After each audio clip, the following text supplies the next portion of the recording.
শহরের একটা bus stand Khulna কলেজের সামনে অবৈধ উচ্ছেদ, একদম রাস্তাঘাট সব কিছু ব্লক করা ছিল। আজ এগুলো সব শেষ। অনেক বছর ধরে এগুলো দখলদার ছিল, কোনো সরকারি উচ্ছেদ করতে পারতেছিল না। অবশেষে আজ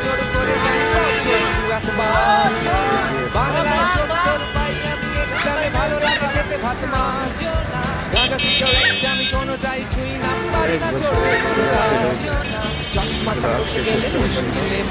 দাদা আমি এখনো যে স্কুলে পড়ি, তবু চোরে আমি পারবো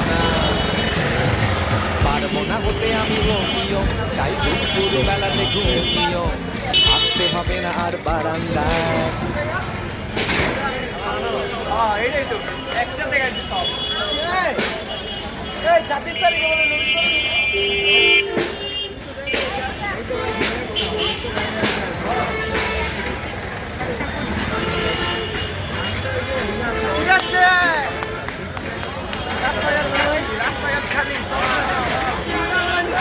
জনগণ উল্লাস করছে রাস্তাঘাট খালি হওয়ার কারণে।